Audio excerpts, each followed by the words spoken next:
Revenge of Shinobi may be one of the greatest examples of someone disregarding international copyright law of all time. I mean, yes, I could go onto the App Store right now and find somebody directly lifting Disney IPs. However, back in 1989, prominent video game developer Sega thought they could get away with creating one of the greatest games of all time. Well, right now I'm going to tell you the story of Revenge of Shinobi and the beautiful game that was created by just completely disregarding all of international trademark laws. So the story of Revenge of Shinobi is actually a pretty dang good reason for revenge. Neo-Zed went to Joe's dojo and killed everyone there, mortally wounded his master, stole his fiance, burned down his farm, sold his dog, called his mama fat, and tore up his dress so he couldn't go to the ball. So he's gotta go get revenge.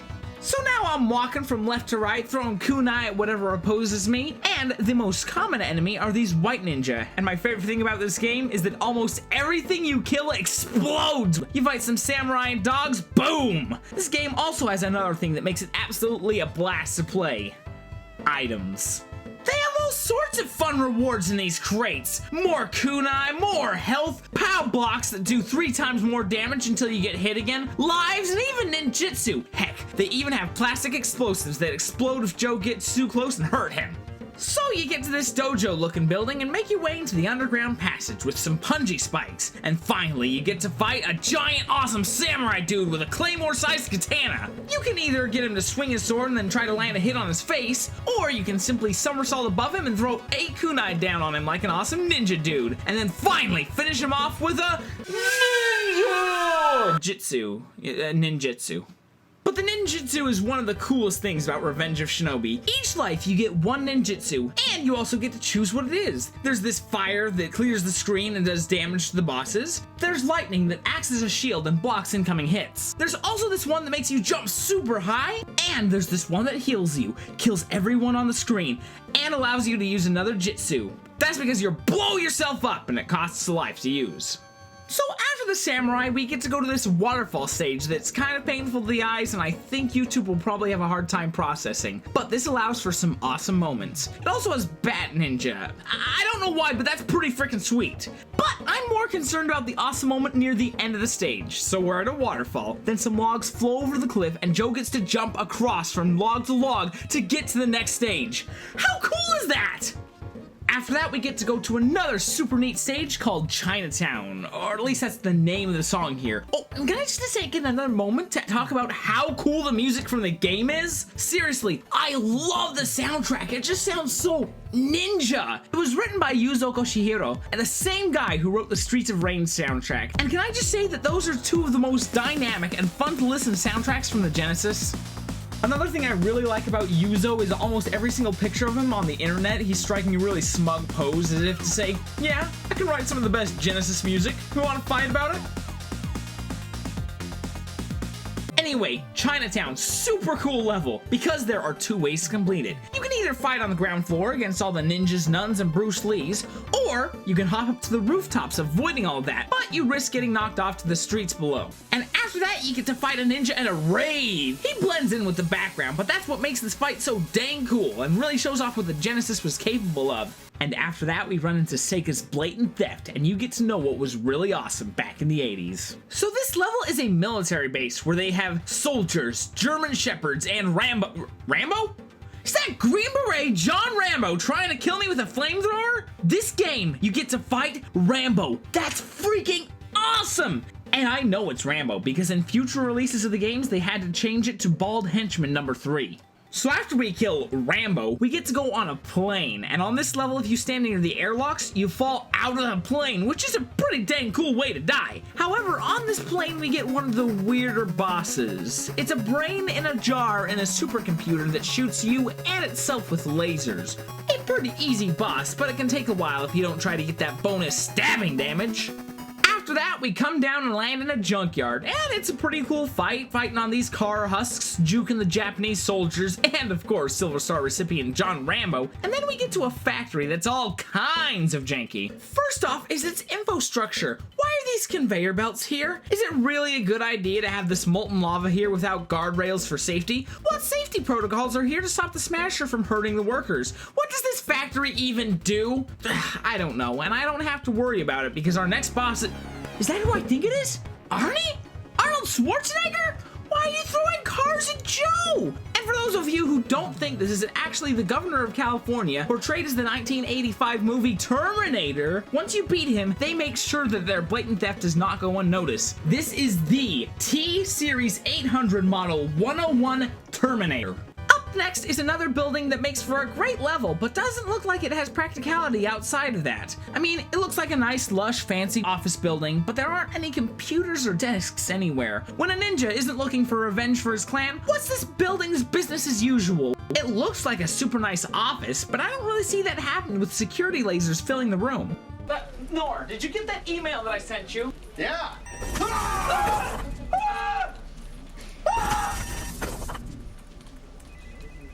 After that, we go to the highway with these cars that do a ton of damage if they hit you, and you avoid them by jumping down to these platforms. And they also have nuns. Hello, sister. But sexy bad guy music makes nuns take their clothes off.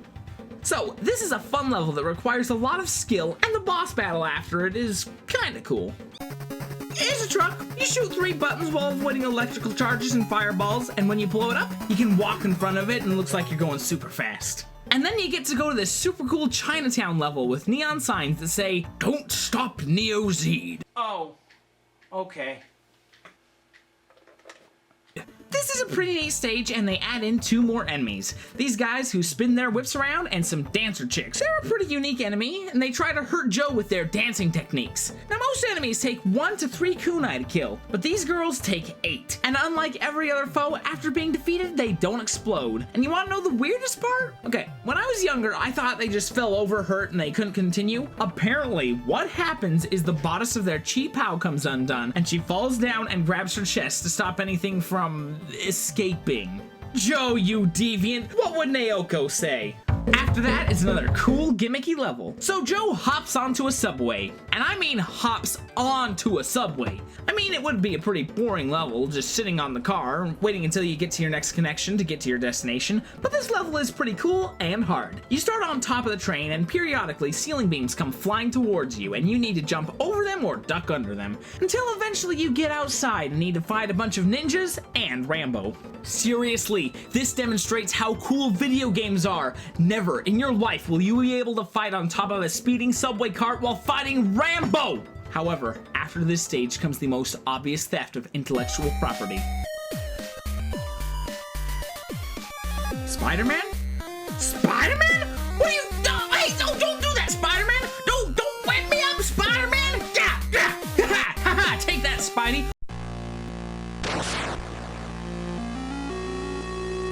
What? Batman 2?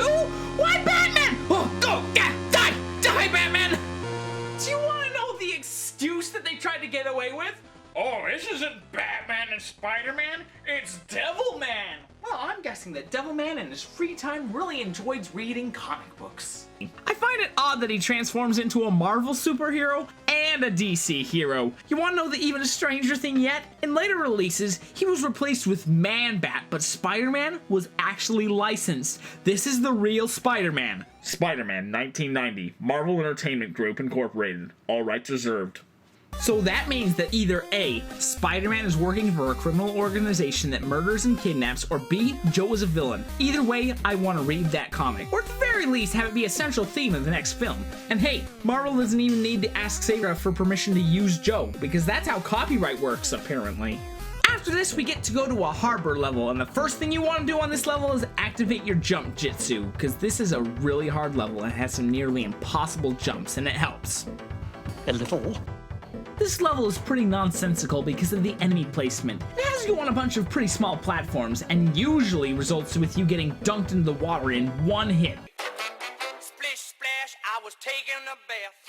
Long about a Saturday night. The next level is a weapons base, I think? I don't know, it's a claustrophobic level with mechanical hazards and burning ground, but this is where they are housing the one and only Godzilla! Yep, the final stolen piece of this copyright pie is the Kaiju Godzilla. He's kind of easy, but he hits like a dump truck. Literally, his hits do as much as a car would. In later versions of the game, he was switched out for like a giant skeleton dragon thing. After him is the final area, and I like this level, especially the pattering rain if you look really close up. Oh, that's nice. However, the final level is nonsense, until you beat it at least once. The first time I got here, I was stuck for over half an hour because it's a labyrinth, but now I have it memorized.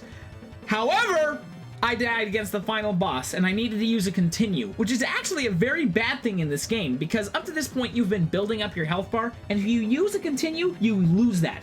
Listen game, if I lost with a big health bar, what chance do I have with a teeny one? Fortunately, however, I do have a bit of an ace up my sleeve. It did take a bit of searching on this labyrinth, but in the catacombs, I found Joe's secret stash. Kunai, extra lives, POW boxes, and bonus ninjutsu? Then I take the fight to Neo Zed himself. And the boss is, well, he's a laughing maniac that tries to kill you with his hair. And while he may be dumb, this level actually has a pretty cool mechanic. In the background is Joe's girlfriend, Naoko. And when you fight Zed, the ceiling is coming down, and if you don't defeat him in time... Naoko? Naoko, no! I know you were losing weight to try to fit into your wedding dress, but now you're too skinny! Fortunately, you can shoot this little section in the wall during the fight to temporarily slow down the ceiling, and then you kill Zed and live happily ever after with Naoko.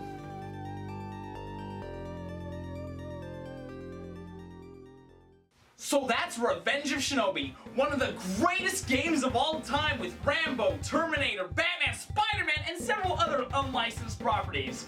I have one of the few original cards right here, and I gotta say, the game has been released several other times, and you can and should play the game because it's great fun. But having the original, illegal experience that Sega put together for us, well, that's just something that you can't find every day. Anyway, thanks so much for watching my video. I made another one last week about Joe's original run-in with Zed. If you'd like, you can watch that. And next week I'll be making another video to tell you about how Joe's life spun out of control with drugs, drinking, and his divorce. Actually, I don't know why he went on this crazy adventure, but I will tell you that if you thought the things that Joe did here were cool, everything in this game turns it up to 11. And after that, I'll be making a video about my favorite levels in this series. And after June, I'll be making a bunch more videos, so you should subscribe. Don't worry, it's far more legal than what Sega attempted.